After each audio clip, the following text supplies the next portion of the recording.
Welcome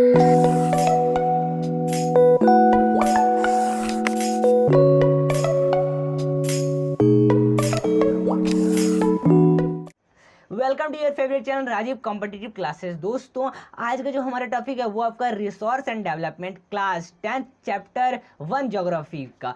तो resource and development क्या है, आइए दोस्तों इसको पूरे अच्छे तरह समझते हैं। तो रिसोर्स एंड डेवलपमेंट मतलब आप जानते हैं संसाधन और विकास। जी हाँ, रिसोर्स यानी संसाधन हो गए और विकास यानी डेवलपमेंट हो गया। तो यहाँ पर हम पढ़ने क्या क्या वाले हैं, सबसे पहले तो हम यहाँ पर समझ लेंगे रिसोर्स क्या होता है, क्लासिफिकेशन इसका क्या होता है, इनके बेसिस पर बहुत सारे यहाँ पर बेसिस दिए हुए हैं, आगे इन सबको समझेंगे। फिर डेवलपमेंट क्या होता है, डेवलपमेंट ऑफ रिसोर्स क्या होता है, रिसोर्स प्लानिंग क्या होता है, लैंड रिसोर्स क्या होते हैं, इंडिया में लैंड रिसोर्स कैसा है, इंडिया में कैसे यूज होता है लैंड रिसोर्स पैटर्न, इंडिया में सॉइल फॉर्मेशन। हाँ, ये सॉइल रिसोर्स बहुत इंपॉर्टेंट है, आपके एग्जाम के लिए ज़्यादा क्वेश्चन इन्हीं से बनते हैं, तो इनको भी हम अच्छे से पढ़ेंगे। तो आइए दोस्तों, सबसे पहले हम यहाँ पर शुरू करते हैं। आप तो आइए, रिसोर्स क्या होता है, यानी जितने भी, देखिए लिखा हुआ है कि everything's available in our environment which can be used to satisfy our need, provide it is technologically accessible, economically feasible and culturally acceptable can be termed as resource। यानी ये रिसोर्स जो हमारे, ये रिसोर्स जो है वो तो हमारे इन्वायरमेंट अवेलेबल है और इसका हम यूज़ करते हैं अपने ज़रूरतों को पूरा करने के लिए। अब ये मिलता कहाँ से है रिसोर्स, ये मिलता है आपका टेक्नोलॉजिकली। हाँ, टेक्नोलॉजिकली है, वो एसेसिएबल होना चाहिए। इसमें तो पहला बात ये एसेसिएबल यानी क्या होता है, सुलभ होना चाहिए। इकोनॉमिकली फेसिएबल होना चाहिए, यानी क्या होना चाहिए, संभव होना चाहिए इकोनॉमिकली, और कल्चरली एक्सेप्टेबल होना चाहिए। तो इसको हम कहते हैं रिसोर्स। अब कल्चरली यानी सांस्कृतिक एक्सेप्टेबल होना चाहिए, तो इसको हम रिसोर्स कहते हैं। ठीक है, रिसोर्स समझे। अब यहाँ पर क्लासिफिकेशन ऑफ रिसोर्स के बारे में जान लेते हैं। तो यहाँ पर बहुत सारे क्लासिफिकेशन दिए गए हैं। तो ऑन द बेसिस ऑफ, सबसे पहले आता है on the basis of origin के बेस पर इसमें दो रिसोर्स आ जाते हैं। एक तो आ जाता है आपका बायोटिक रिसोर्स एंड सेकेंड आ जाता है abiotic resource.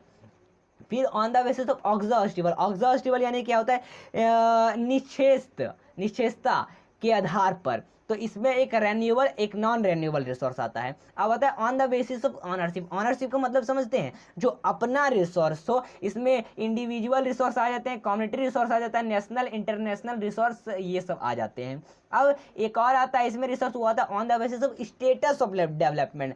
Status of development में क्या, यानी इसका मतलब जो डेवलपमेंट होने वाला है या हो गया है, मतलब डेवलप्ड रिसोर्स के बारे में समझें कि जो पहले से डेवलप्ड रिसोर्स है, इसमें potential, developed and stock and reserve resource, ये रिसोर्स हैं। तो क्लासिफिकेशन ऑफ रिसोर्स, इसमें सबसे पहला क्या आता है, आपका आता है on the basis of origin के बेस पर रिसोर्स को हम क्या कर सकते हैं। तो इसमें सबसे पहले एक तो आएगा आपका बायोटिक रिसोर्स यानी वो होता है, these are obtain from biosphere यानी क्या होता है कि जो हमारे बायोस्फीयर से, प्राकृतिक से जो हमें रिसोर्स मिला है वो बायोटिक रिसोर्स कहलाता है। मीन्स जिसमें लाइफ हो। जैसे बायोटिक रिसोर्स में क्या आ जाएगा, एग्जांपल जैसे ह्यूमन बींग्स क्या है, हम लोग, जैसे flora, fauna, fisheries, life stock etcetera. तो बायोटिक रिसोर्स यानी मैंने आपको बताया कि जो ये बायोस्फीयर से प्राप्त होते हैं और जिसमें लाइफ हो, जैसे ह्यूमन बींग, हम लोग एक लिविंग थिंग्स है। जिससे फ्लोरा क्या होता है, पेड़ पौधा में फूल वगैरह, प्लांट्स, ट्रीज ये सब आ जाते हैं। तो ये सब क्या, एक लिविंग थिंग्स है। अब जैसे फौना का मतलब क्या होता है, एनिमल्स। फौना का मतलब होता है एनिमल्स मतलब लायन, टाइगर, ये सब। तो ये सब में क्या, एक लिविंग थिंग्स है। अब जैसे फिशरीज का क्या मतलब होता है, मछली पालन। फिशरीज का मतलब होता है मछली पालन। लाइव स्टॉक क्या है, एक गाय, जैसे गाय हो गया, पशुपालन से इसको हम कह सकते हैं। तो ये सब क्या है, बायोटिक रिसोर्स है। अब आता है अबायोटिक रिसोर्स, जिसमें लाइफ नहीं होता है, वो क्या कहलाते हैं, अबायोटिक रिसोर्स कहलाते हैं। एग्जाम्पल रॉक क्या है, रॉक एक रिसोर्स है। हाँ, रॉक रिसोर्स है, मेटल रिसोर्स है, लेकिन ये अबायोटिक रिसोर्स है, यानी ये नॉन लिविंग थिंग्स रिसोर्स है हमारे लिए, अबायोटिक रिसोर्स। अब आता है ऑन द बेसिस ऑफ ऑक्सॉस्टिबल के आधार पर।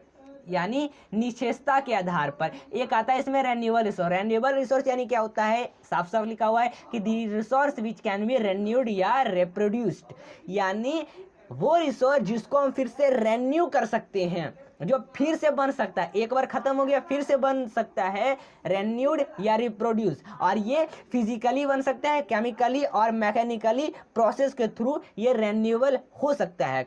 जैसे solar and wind energy, solar and wind energy अगर खत्म हो गया तो हम उसको क्या कर सकते हैं, फिर से रेन्यू कर सकते हैं, ये फिर से खुद रेन्यू हो सकता है। जैसे पानी अगर खत्म हो गया तो वो फिर से रेन्यू हो सकता है, जैसे जंगल खत्म हो गया तो फिर से रेन्यू हो सकते हैं, वाइल्ड लाइफ फिर से रेन्यू हो सकते हैं, तो वो रेन्यूएबल रिसोर्स कहलाता है।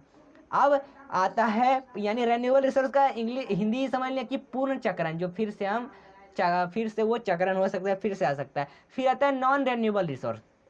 ये रिसोर्स क्या है, ये रिसोर्स जो हम फिर से रेन्यू नहीं कर सकते हैं, इसका साफ साफ नॉन रेन्यूएबल रिसोर्स दिया ही हुआ है, मतलब समझ सकते हैं जो फिर से रिसोर्स को हम रेन्यू नहीं कर सकते हैं।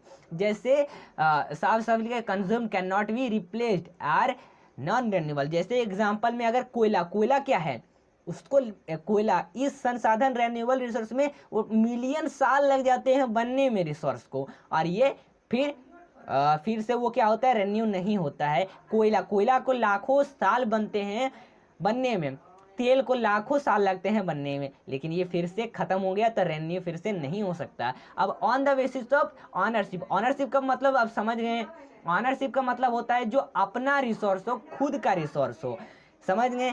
इंडिविजुअल रिसोर्स यानी क्या होता है, मैंने अभी आपको बताया। ऑनरशिप मतलब समझते हैं कि जो हम लोग का रिसोर्स है, और इंडिविजुअल रिसोर्स जो खुद का रिसोर्स है। मान लीजिए कि आपका घर, आपका एक हाउस आपका खुद का रिसोर्स है, बस वो आपका एक ही पर्सन का है, तो वो आपका है ऑन प्राइवेटली, वो आपका इंडिविजुअल रिसोर्स है, तो ये इंडिविजुअल रिसोर्स कहलाता है। अब जैसे प्लॉट्स, हाउसेस, तो ये एक पर्सन का रिसोर्स है, अपना रिसोर्स।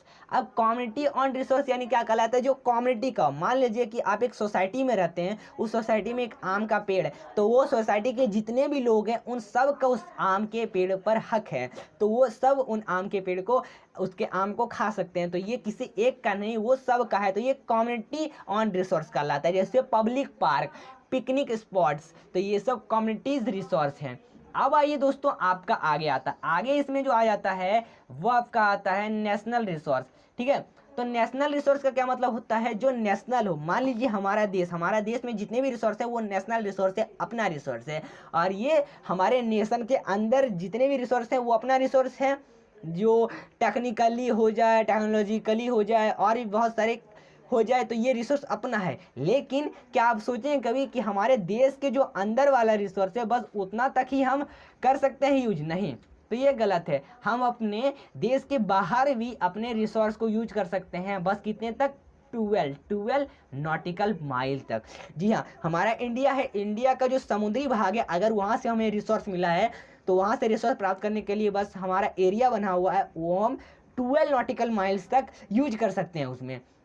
और फिर 12 नॉटिकल माइल्स का मतलब कितना होता है, 22 किलोमीटर तक हम यूज कर सकते हैं। तो ये नेशनल रिसोर्स। क्या होता है international resource. International resource simple है, इंटरनेशनल रिसोर्स यानी क्या होता है, जो इंटरनेशनल हो, यानी सभी देशों का उस पर, सभी नेशंस का उस पर हक हो, तो वो इंटरनेशनल रिसोर्स कहलाता है। अब मान लीजिए कि समुंदर है, समुंदर किसी एक का नहीं है, मैंने आपको बताया कोई देश का 12 नॉटिकल माइल तक उसका एरिया पर ही समुंदर का हक है। ठीक है, तो इंटरनेशनल रिसोर्स में देश का तो अपना एक नॉटिकल माइल बना हुआ है कि इतना तक आप समुंदर में यूज कर सकते हैं, लेकिन अगर उनको ज़्यादा नॉटिकल माइल तक, ज़्यादा किलोमीटर तक उनको आप जाना है, उनका रिसोर्स वहाँ से प्राप्त करना है, तो उसके लिए उनको परमिशन लेना होगा इंटरनेशनल इंस्टीट्यूशन से। और इसे हम परमिशन लेंगे, और वो परमिशन बस कितना तक देंगे, तो 200 किलोमीटर तक दे सकते हैं वो परमिशन। और इसे हम कहते हैं इकोनॉमिक जोन कहते हैं, जो हमारे समुंदर में है। तो ये इंटरनेशनल रिसोर्स कहलाता है, जो सभी देशों का हक हो।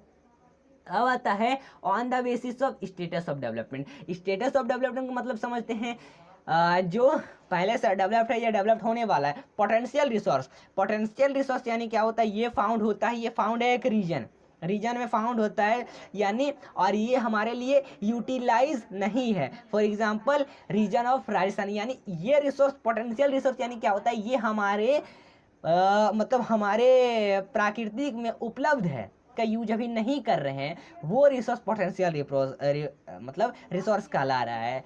यानी ये अगर हम इसे यूज भी करना चाहेंगे तो ये बहुत ही हमें महंगा पड़ेगा। मान लीजिए गुजरात और राजस्थान से हम विंड एंड सोलर एनर्जी ला सकते हैं, यूज कर सकते हैं, लेकिन उसे हमें पूरे इंडिया में फैलाने के लिए, पूरे देश में फैलाने के लिए करोड़ों का खर्चा आएगा, और उस खर्चे को हम करना नहीं चाहते, इसलिए हम क्या करते हैं, उसका यूज नहीं करते हैं। तो ये रिसोर्स हमारे मतलब हमारे कल्चर मतलब जो नेचर कह सकते हैं, हमारे नेचर में उपलब्ध है, लेकिन हम इसका यूज नहीं करते हैं, वो पोटेंशियल रिसोर्स कहलाता है।